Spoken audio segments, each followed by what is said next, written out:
I'm a cop, and I keep getting called to the same house. By Barkles 52. I'm a local rookie cop in a small town in Pennsylvania. Currently stuck working the night shift. I work the normal patrol shift, driving around, pulling traffic, responding to your normal domestic disputes, and whatever other wonderful calls dispatch sends my way. But ever since this past weekend, every single night I keep getting called to the same house. At first I thought it was my co-workers playing pranks on the rookie. I have 2 years on the job, but in such a small town, I work with most guys my dad's age. I have omitted certain names and addresses for obvious reasons. Anyway, here's what happened. Friday night around 0200 hours, so actually Saturday morning, dispatch gets over the radio. Dispatch to 1034. 1034, go ahead. We just got a 911 hang-up from a landline that's coming back to XX Patch Lane. Can you go check it out? So straight away, I start driving to the address, which was about 6 miles away.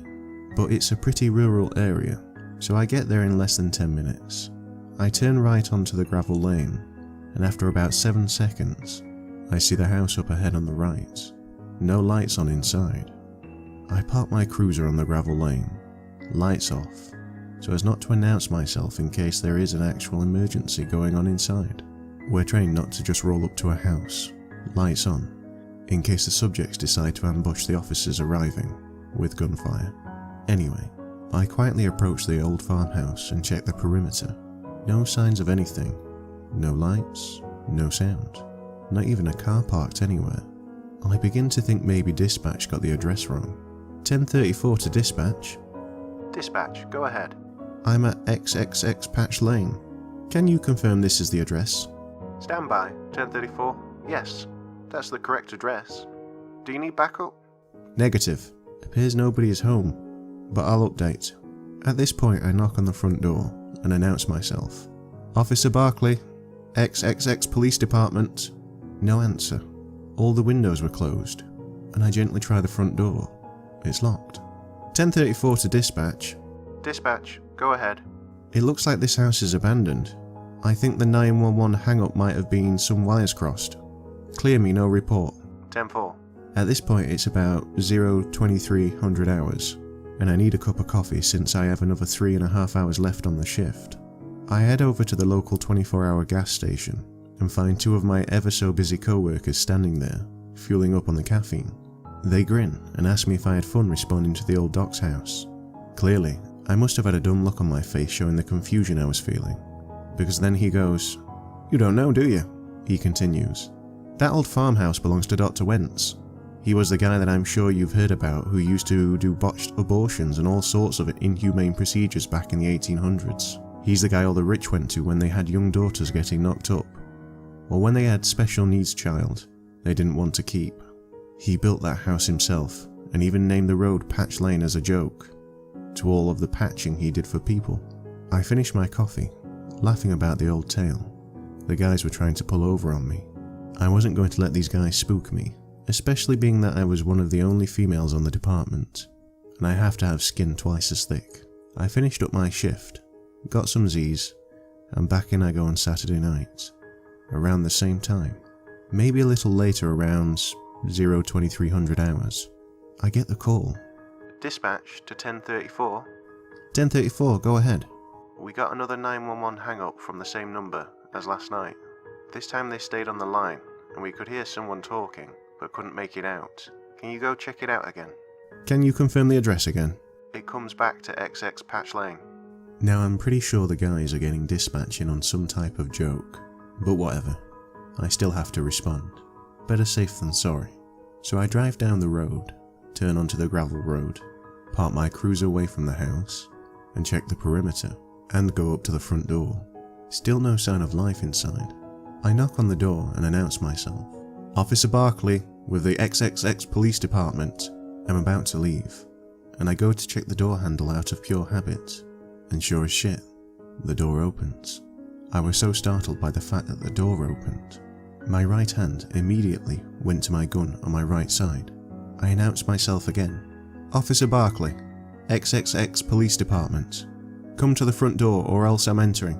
Before entering a house, for officer safety reasons. We always get on the radio. 1034 to dispatch. Dispatch, go ahead. No one appears to be home, but the front door was unlocked. I'm going to make my entry and check the house. It appears abandoned though. Do we have any backup available? 1034, all units are still on the fatal DUI accident. Do you need one to break? Negative. I will advise. I figured I didn't need backup breaking from a potential homicide scene. For this abandoned house search, I make my entry, gun drawn.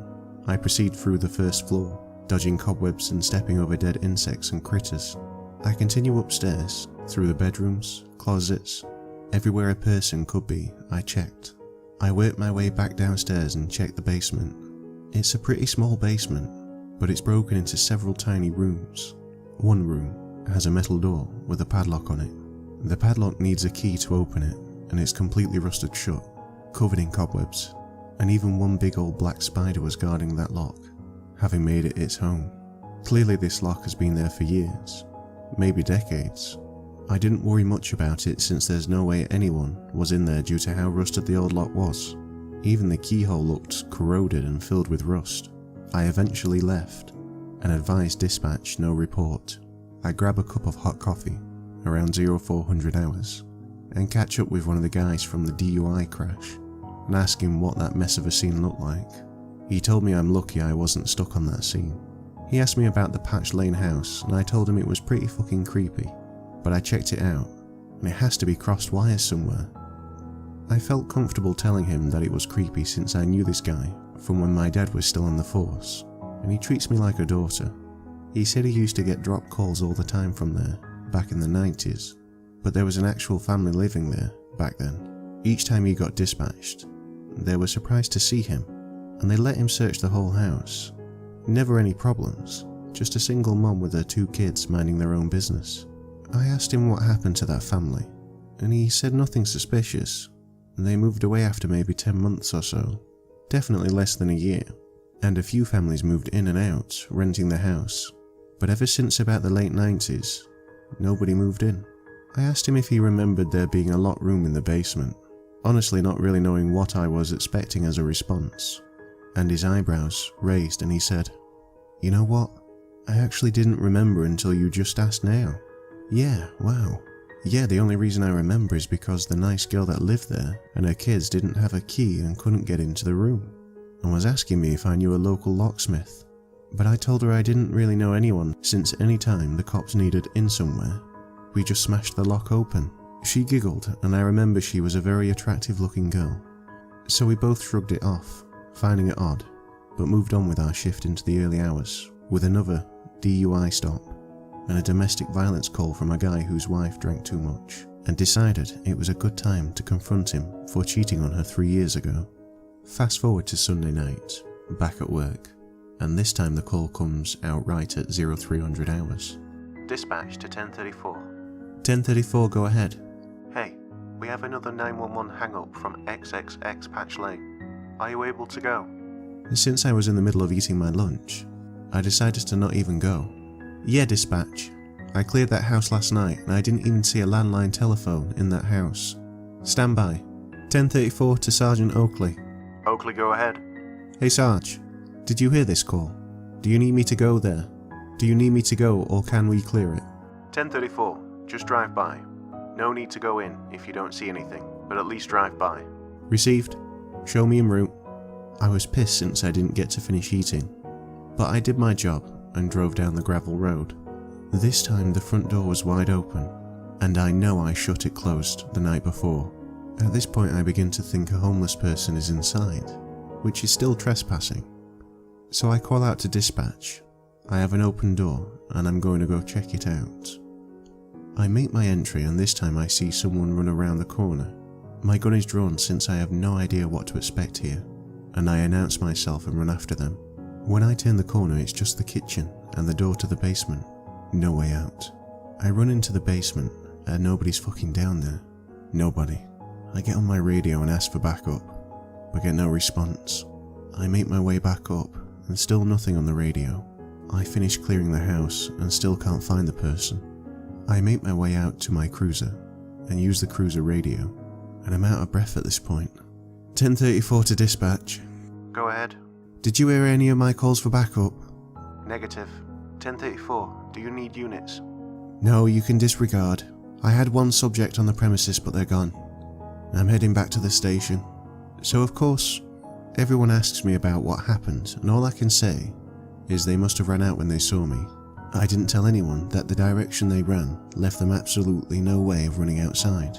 I began to wonder if I'm going crazy. I'm off Tuesday and Wednesday nights. Rookie, remember? So at this point, I just have one more night before I can rest. Monday night shift left me speechless. At roll call, everyone jokes about when I am planning to go back to the patch lane. I tell them they can get the call, and I'm done. At 0300 hours. Dispatch to 1045. 1045 is my good friend, who has been to the house in the 90s. 1045 go. We've got a 911 hang-up for XXX Patch Lane.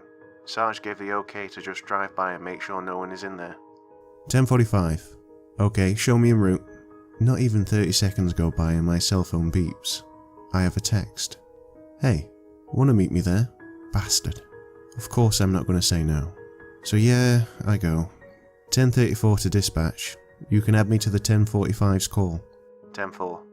We show up the same time, and this time the front door is wide open again. Awesome. We both clear the first floor, then the top floor, and make our way into the basement together. There's absolutely nothing.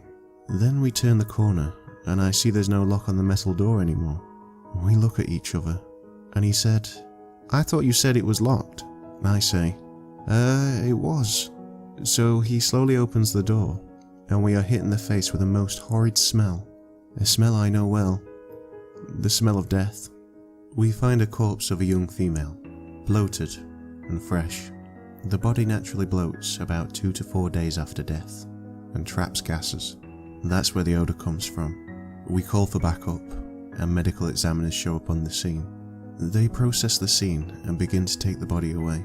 I ask them how long has the body been there. They are the experts, not me. And the ME guy says between 3 and 4 days based on rigor mortis, liver mortis, and a few other medical terms I probably can't even spell. I said there's no way that's possible, because I was there a day ago, and there's no way that was freshly locked. The lock was so corroded, rusted, covered in cobwebs. Nobody touched it in years. They said, Officer Barkley, that isn't our job to explain. We are just telling you that this body has been laying in that exact position, in that room, for between 3 to 4 days. Tomorrow will be my first night back, and I'm not sure what to expect.